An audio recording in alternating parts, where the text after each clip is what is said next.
যিনি স্ত্রীর বিদায়ে আজীবন শোকাতুর থাকেন, যিনি দাসকে বুকে জড়িয়ে ধরে ভাই বলেন, আর চরম বিজয়ের দিনেও নিঃস্ব বেশে প্রিয় শহরে প্রবেশ করেন। এই মানুষটাকে কোনোদিন ছবিতে এঁকে রাখা যায়নি।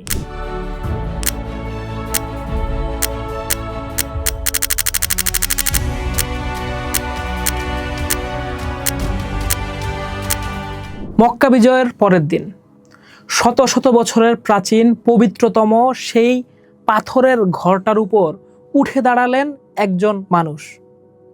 সেই মানুষটি কোনো কোরাইশ সর্দার নন, কোনো অভিজাত বংশের বীর নন। আবিসিনিয়া থেকে আগত সদ্য মুক্তিপ্রাপ্ত একজন দাস, বেলাল ইবনে রাবাহ। তার পায়ের নিচে তখন আরবের হাজার বছরের আভিজাত্য, বংশমর্যাদার দম্ভ আর শ্রেণী বৈষম্যের ইতিহাস। যেদিন কাবার ছাদে দাঁড়িয়ে একজন দাসের কণ্ঠে আজান দেওয়া হলো, সেই দিন পৃথিবীর বুকে কোনো নতুন সাম্রাজ্যের সূচনা কিন্তু হয়নি। ঘোষণা হয়েছিল একটা সম্পূর্ণ শ্রেণীহীন সমাজের স্বপ্নের।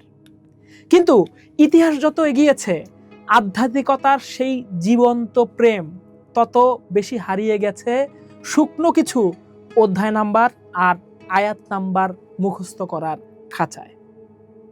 খ্রিস্টের জন্মের প্রায় ৫৫০ শতক আগে গৌতম বুদ্ধ, আর ৫৫০ শতক পরে মুহাম্মদ সাল্লাল্লাহু আলাইহি সাল্লাম। ১১ শতকের ব্যবধানে দাঁড়িয়ে আছেন দুইজন মহামানব। দুইজনের দর্শনের শেকড় দাঁড়িয়ে আছে সম্পূর্ণ ভিন্ন এক অভিজ্ঞতার ওপর। বিষয়টি নিয়ে কথা বলেছেন ভারতীয় দার্শনিক ওশো। বুদ্ধ জন্মেছিলেন রাজপ্রাসাদে, রাজপুত্র হয়ে। ২৯ বছর বয়স পর্যন্ত তিনি জানতেনই না মানুষের জরা, ব্যাধি বা মৃত্যু কি জিনিস। ফলে বোধিবৃক্ষের নিচে সত্য আবিষ্কার করার পর বুদ্ধের মূল দ্বিধা ছিল শ্রোতার অভাব। ওশোর ভাষায় কিসসে কাহু, কাকে বলবো, কে বুঝবে এই কঠোর তপস্যার মর্ম। এদিকে মোহাম্মদ, তার কাছে বাস্তবতাটা এমন ছিল না। তার কাছে দুঃখ কোনো দার্শনিক অনুসন্ধান ছিল না। দুঃখ ছিল প্রতিদিনকার যাপন। জন্মের আগেই পিতা মৃত, শৈশবে মা শেষ, কৈশোরে দাদা হারানো, চাচার বড় সংসারে আশ্রিত, ছাগল চড়িয়ে পেট চালানো একটা এতিম মানুষ। রাজার ছেলের চোখে দুঃখকে দেখা আর নিজে পেটে পাথর বেঁধে দিন কাটানো, দুজন মানুষের দুঃখ দেখা এক জিনিস নয়। এই কারণেই বুদ্ধের দান আসে একটা উচ্চ আধ্যাত্মিক ত্যাগ থেকে, আর মুহাম্মদ সাল্লাল্লাহু আলাইহি সাল্লাম দান করেন নিজের একমাত্র সম্বলটুকু অন্যকে দিয়ে দেওয়ার নিঃশর্ত সমর্পণ থেকে। স্ত্রী আয়েশা রাদিয়াল্লাহু তাআলা আনহুকে বহু বছর পর একটা নতুন পোশাক কিনে দিয়েছিলেন।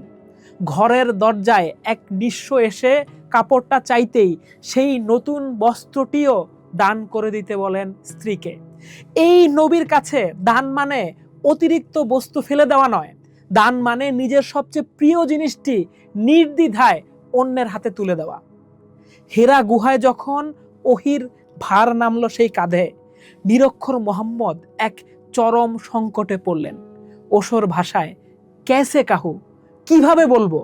জ্ঞান, বাণিজ্য আর পুরোহিতদের মক্কা শহরে একজন সাধারণ পড়তে না জানা এতিম মানুষের কথা কে বিশ্বাস করবে। জ্বরে কাঁপতে কাঁপতে ঘরে ফেরা সেই মানুষটাকে সেদিন কোনো অলৌকিক যুক্তি দিয়ে নয়, স্রেফ তার অতীত সততার সাক্ষ্য দিয়ে অভয় দিয়েছিলেন স্ত্রী, ভালোবাসার মানুষ খাদিজা। বললেন, আপনি তো কখনো মিথ্যা বলেননি, মানুষ আপনাকে বিশ্বাস করবে। বুদ্ধ যেমন চরম ভোগ আর চরম কৃচ্ছ সাধনার মাঝখানে মধ্যম পন্থা বেছে নিয়েছিলেন, নবী মুহাম্মদও ঠিক একই মধ্যম পন্থার নির্দেশ দিয়েছেন।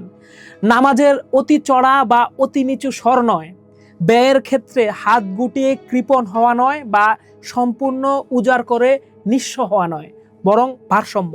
হাদিসের অকাট্য নির্দেশ, সহজ করো, কঠিন করো না, সুসংবাদ দাও, বিরক্তি সৃষ্টি করো না। তবে সপ্তম শতাব্দীর আরব প্রেক্ষাপটে মুহাম্মদ সাল্লাল্লাহু আলাইহি সাল্লামের সবচেয়ে বৈপ্লবিক আঘাতটি ছিল নারীর সামাজিক ও রাজনৈতিক স্বাধীনতা।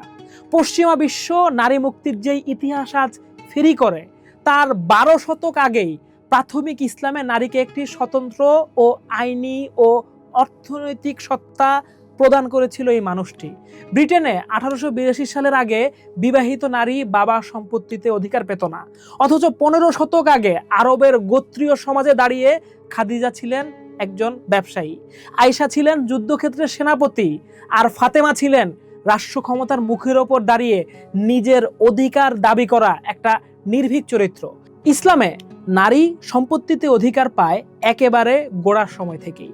1858 সালে ইলিয়নে যখন আব্রাহাম লিঙ্কন গণতন্ত্র ও দাস প্রথা নিয়ে বিতর্ক করছেন, তখন সভামঞ্চে তো দূরের কথা, সাধারণ দর্শক সারিতেও কোনো কৃষ্ণাঙ্গ মানুষের বসার অধিকারটুকু ছিল না 1858 সালে।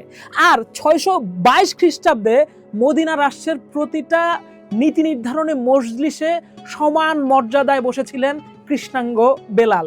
তৎকালীন বৈশ্বিক দাস অর্থনীতিকে এক রাতে পুরোপুরি মুছিয়ে দেওয়া সম্ভব না হলেও দাস মুক্তির কাজটিকে মুহাম্মদ করেছিলেন সর্বোচ্চ ইবাদত, আর একজন দাসকে নিজের ঘনিষ্ঠতম বন্ধু বানিয়ে প্রমাণ করেছিলেন ইসলাম কোনো গায়ের রং বা জাত চেনে না। নবী মুহাম্মদের ট্র্যাজেডি শুরু হয়েছিল তার মৃত্যুর পর। নবী যেই নারীকে ঘর থেকে বের করে এনেছিলেন, যুদ্ধ ও রাজনীতির অংশ বানিয়েছিলেন, জ্ঞান চর্চার শিক্ষক বানিয়েছিলেন, তার মৃত্যুর পর আরবের পুরনো সামন্ততান্ত্রিক বেদুইন পুরুষতন্ত্র আবার সেই নারীকে ঘাড়ে ধরে 4 দেয়ালে বন্দি করল। যতদিন আয়েশা ও ফাতেমা জীবিত ছিলেন, খলিফাদের ক্ষমতার সামনে দাঁড়িয়ে তারা নিজেদের নাগরিক অধিকারের জন্য লড়াই করে গেছেন। কিন্তু তাদের প্রস্থানের পর ধর্মের অভিভাবকত্ব চলে গেল পুরুষতান্ত্রিক রাজনীতির নিয়ন্ত্রণে।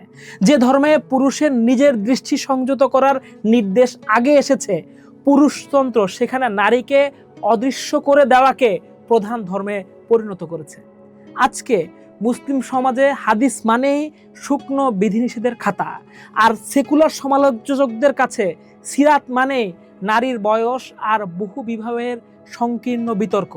অথচ এই দুই প্রান্তের দেয়াল ভাঙলে দেখা যাবে এক পরম সংবেদনশীল মানুষের, যিনি স্ত্রীর বিদায়ে আজীবন শোকাতুর থাকেন, যিনি দাসকে বুকে জড়িয়ে ধরে ভাই বলেন, আর চরম বিজয়ের দিনেও নিঃস্ব বেশে প্রিয় শহরে প্রবেশ করেন। এই মানুষটাকে কোনোদিন ছবিতে এঁকে রাখা যায়নি। 15 শতক ধরে তার নামটাই কোটি কোটি মানুষের হৃদয়ে পরম আশ্রয়ে ছবি হয়ে রয়ে গেছে। সময়ের অন্য পাঠ দেখুন, থাকুন ঢাকা পেপারসের সাথে।